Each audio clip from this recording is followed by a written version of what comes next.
Block games have been around for a while, and even though they all share the same foundation, I do think they're all very different. Minecraft, starting purely as a building game in your browser in 2009, turned into the survival sandbox game that I'm sure needs no introduction. 2 years later, in 2011, Terraria released, with a stronger focus on combat and being arguably closer to an RPG than a survival game.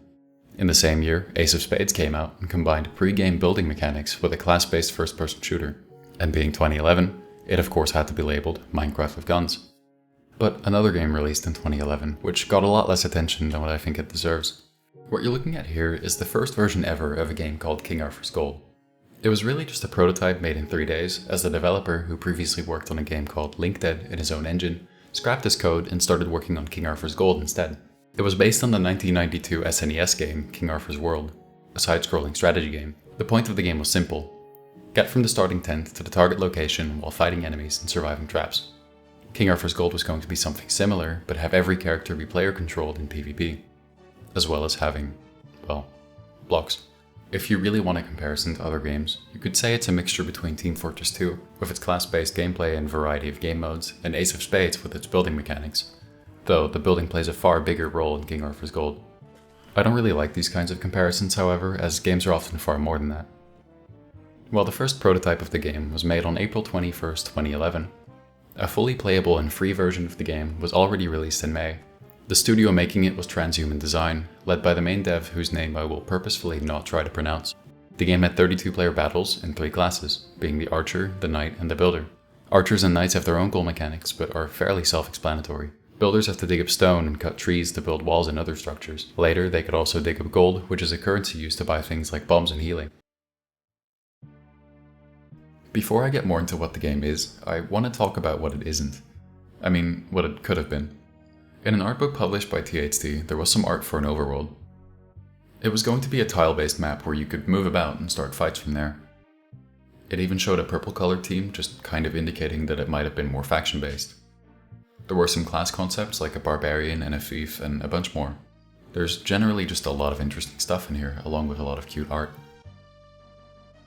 Moving on to 2012, on the 2nd of March, a zombie mode was added where you need to build your own fortress and survive as long as possible. There was only single player, with multiplayer being planned. You could, however, hire slaves to do work for you, so it's not that lonely. Downloading the game would also open up a webpage with a manual on how to play. I just love these kinds of things. It's adorable. It isn't incredibly useful, and it could have been a cheap tutorial in-game, but I still enjoyed reading it. It does show a few cool things, like knights being able to bomb jump by pointing their shields down, archers being able to climb trees, and builders just straight up dropping rocks on people.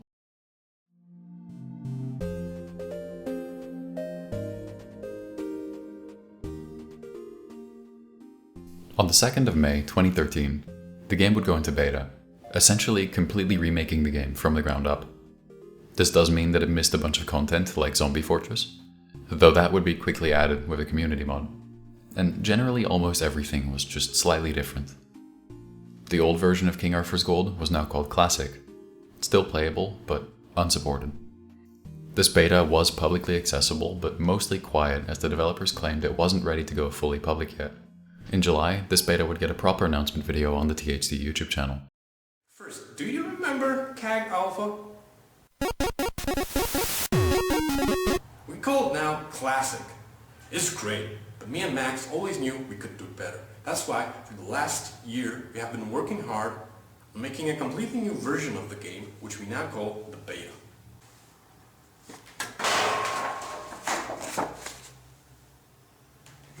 Pretty cool, right? The description on this video mentions a short story mode where you save a princess named Getty, which is one of the developers. It also talks about naval warfare, a bunch of new content and mechanics, and promising full mod support with AngelScript in the future. And on the 5th, the game would come to Steam. And I want to mention one random patch, because it fixes a bug that is pretty much a core memory of mine from when I used to play the game. If a knight holds his shield up, you can climb it like a ladder. But 2 knights could climb on each other's shields while both holding up. This resulted in a pair of knights often flying across the map in a straight line, which was absolutely hilarious to me.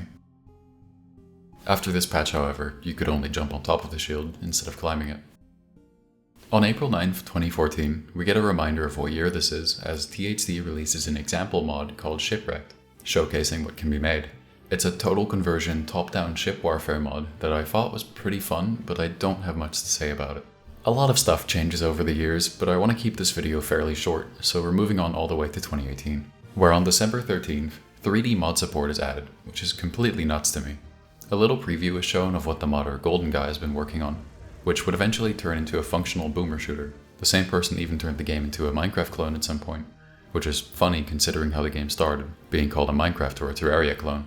The modding in this game is just generally insane, and modders are still making new stuff today.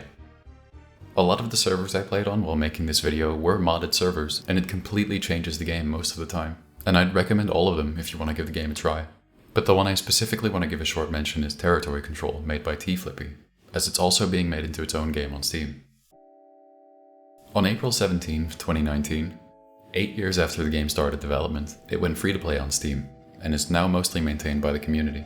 Going free to play did cause a spike in players, but King Arthur's Gold has lived a long life of 8 years by now. The player count would again quickly plummet, leaving a small core player base of a few dozen veteran players. You can still play the game and even get full matches from time to time.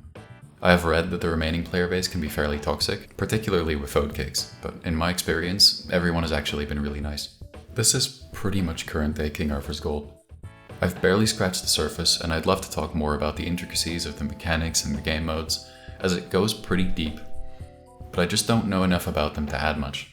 There are some incredible guides that showcase a lot of these mechanics, but I would just be regurgitating those. I did try some of the tricks though, and I gotta say, I love this about older games. Weird and not always intended movement tricks that take time to learn and reward the player. So many games just simplify everything, either by lowering the skill floor on cool tricks, making them not as rewarding, or lowering the skill ceiling by outright removing them. King Arthur's Gold isn't phenomenal in the sense that it is an incredible technical achievement. It's also not ultra innovative in its core mechanics. It's just a very fun, well put together game made by passionate developers. A game made while having fun, with fun in mind for the players. It doesn't have to be more complicated than that.